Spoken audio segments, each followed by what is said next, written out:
வணக்கம் மக்களே, cooking vlog தாங்க பார்க்க போகிறோம். வாங்க பார்க்கலாம். பிரியாணி செஞ்சுருக்கேன். அது எப்படி செஞ்சுருக்கேன்னு சொல்ல இந்த மெத்தடில் செஞ்சு பாருங்கள், நல்லாயிருக்கும். பாருங்கள், வெங்காயத்தை எது பாருங்கள், நீட்டு வாக்கில், அதாவது நீட்டு வாக்கில் நைஸாக அரைக்கணும்னு சொல்லிட்டு இது வந்து வாழைக்காய் சீவு இல்லைங்க, பஜ்ஜிக்கு சீவுமா, அதில் தாங்க நான் சீவுவேனே. உங்களுக்கு அந்த மாதிரி சீவு பாருங்க, நைஸாக வரும். வெங்காய பச்சடிக்கும் அந்த மாதிரி செய்யலாம், பிரியாணிக்கும் அப்படி செய்யலாம், சாம்பாருக்கும் அப்படி செய்யலாம். அந்த இது யூஸ் பண்ணால் டக்குன்னு ஒரு டக்குன்னு சீவிடலாம், வேலை ஈஸியாக முடியும். அதனால் அதை சொல்கிறேன் நான். கையால் கட் பண்ணுறத விட அது ரொம்ப ஈஸி. வெங்காயம் தக்காளி எல்லாம் கொஞ்சம் நன்னாரி எடுத்துக்க. வெங்காயம் தக்காளி புதினா கொத்தமல்லி எடுத்துகிட்டு கறி நல்லா வாஷ் பண்ணி எடுத்துக்கிட்டேங்க. இஞ்சி பூண்டு பேஸ்ட்டு அரைச்சி வச்சுக்கிட்டேன். இஞ்சி பூண்டு பேஸ்ட்டு அரைச்சி இந்த கறி வாஷ் பண்ணிவிட்டு அந்த கறியில் இஞ்சி பூண்டு பேஸ்ட்டு கொஞ்சம் தனி மிளகாத்தூள் போட்டு அதை கிண்டி வச்சுருவேன். கிண்டி வச்சுட்டா கொஞ்சம் காரம் கறியில் ஏறும். எண்ணெய் ஊற்றிட்டு பட்டை லவங்கம் பெருஞ்சீரகம் இதெல்லாம் போட்டுட்டு அதுக்கப்புறம் பச்சை மிளகா ஒரு நாங்கள் 5-6 வச்சுருப்போங்க. பச்சை மிளகா போட்டுட்டு அதுக்கப்புறம் வெங்காயம் தக்காளி எல்லாத்தையும் போட்டு வதக்கிட்டு புதினா இதை போட்டு நல்லா வதக்கி எடுத்துருங்க. வதக்கினதுக்கு அப்புறம் சிக்கனை போடுங்க. சிக்கன் வந்து நம்ம ஏற்கனவே ஊற வச்சுருப்போம். அந்த சிக்கனில் வந்து காரம்லாம் நல்லா ஏறி இருக்கும். நீங்கள் அதை மாதிரி இஞ்சி பூண்டு பேஸ்ட்டு கறியில் இஞ்சி பூண்டு பேஸ்ட்டு அதுக்கப்புறம் தனி மிளகாத்தூள் போட்டு இப்போ கிண்டிக்கு ஒரு 5 நிமிஷம் ஊற வச்சுட்டுன்னு வச்சுக்கோங்க. அது என்னென்னா காரம்லாம் ஏறி பிரியாணியில் வந்து எப்படி சப்புன்னு இருக்கும் கறி, அந்த மாதிரி இருக்காது. கொஞ்சம் நல்லாயிருக்கும், டேஸ்ட்டாக இருக்கும். நீங்கள் அந்த மாதிரி ட்ரை பண்ணுங்கள். அதுக்கப்புறம் நான் என்ன பண்ணுவேன்னா இதில் வந்து தக்காளி வெங்காயமும் கொஞ்சம் அரைச்சி வச்சுப்பேன். கொஞ்சம் அரைச்சி வச்சுக்கிட்டா தான் அது வந்து ரைஸில் எல்லா ரைஸ்லேயும் அந்த மசாலா ஏறி அந்த டேஸ்ட்டு கொடுக்குற மாதிரி அந்த மாதிரி ஃபீல் இருக்கும். அதனால் அந்த மாதிரி அரைச்சி வச்சுப்பேன்.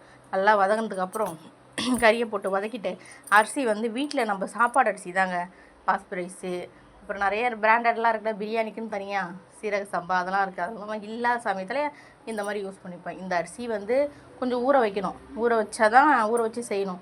ஏன்னா கொஞ்சம் வேகிறதுக்கு ஒரு மாதிரி டைட்டாக இருக்கும். அதனால் கொஞ்சம் ஊற வச்சுருவேன். அதுக்கப்புறம் இது அரிசி எப்படின்னா இப்போ 1 கிளாஸ் எடுக்கிறேன்னா 1.5 கிளாஸ் தண்ணி எப்பயும் போல் தான். குக்கரில் வச்சா 2 விசில் போதுங்க. 2 விசில் வச்சுட்டு தம்மில் வச்சுருந்தா அதுக்கப்புறம் சரியாக எடுத்துக்கலாம். இதுக்கே தம் பிரியாணி வச்சுருந்தேன்னா 1 கிளாஸ்னால் 2 கிளாஸ் தண்ணி ஊற்றணும். ஊற்றிட்டு அதுக்கப்புறம் தம்மில் வைக்கணும். தம்மில் ஒரு 10 நிமிஷம் இல்லையே 15 நிமிஷம் வச்சா போதும். தம்மில் வச்சா சூப்பராக வெந்துடும். நல்லா அப்படியே டேஸ்ட்டாக இருக்கும். நீங்கள் சாப்பிட்டு பாருங்கள்.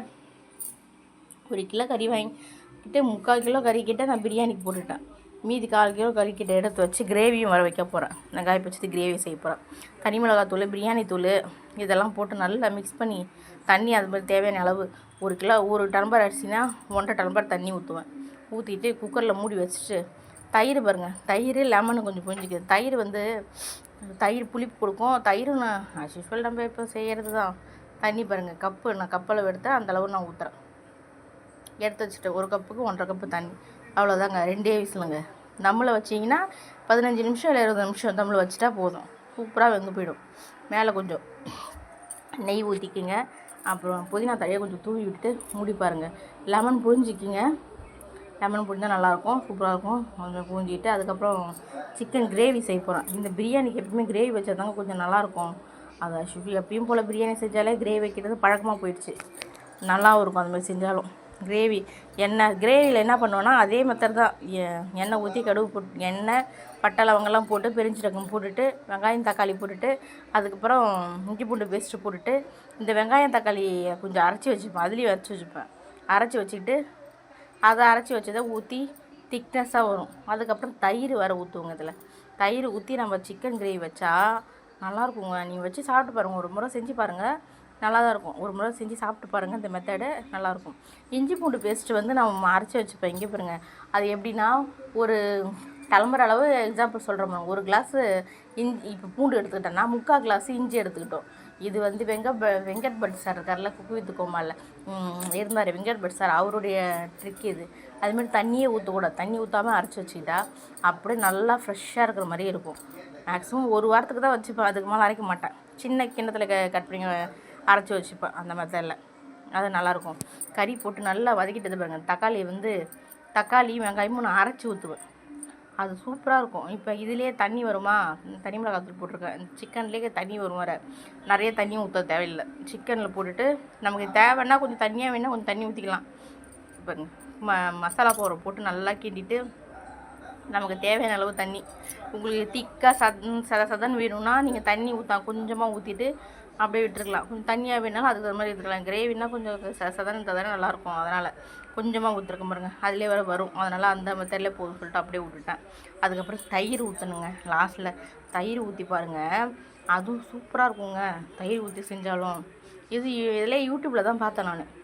தயிர் ஊற்றி செஞ்சுருந்தாங்க லாஸ்ட்டில். யாரோ செஃப், அவர் பேர் கூட எனக்கு தெரிலங்க. ஆனால் அதுமாதிரி செஞ்சால் டேஸ்ட்டாக இருந்துச்சு.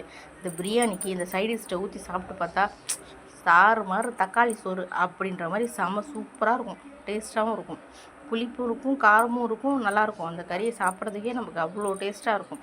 அல்டிமேட்டாக இருக்கும் போங்க. ஒரு முறை இது மாதிரி செஞ்சு சாப்பிட்டு பாருங்கள், நல்லாயிருக்கும். பிரியாணி பாருங்கள், சூப்பராக இருக்கா பார்க்குறதுக்கு. கிரேவி நல்லா இருக்கா, திக்காக இருக்குது, நல்லா இருந்துச்சு. சாப்பிட்ட பசங்களுக்கும் பிடிச்சிருக்கு. உங்களுக்கும் பிடிச்சா லைக் பண்ணுங்கள், சப்ஸ்கிரைப் பண்ணுங்கள். சப்போர்ட் பண்ணாதாங்க என் வீடியோஸ் என் சேனல் இம்ப்ரூவ் ஆகும்.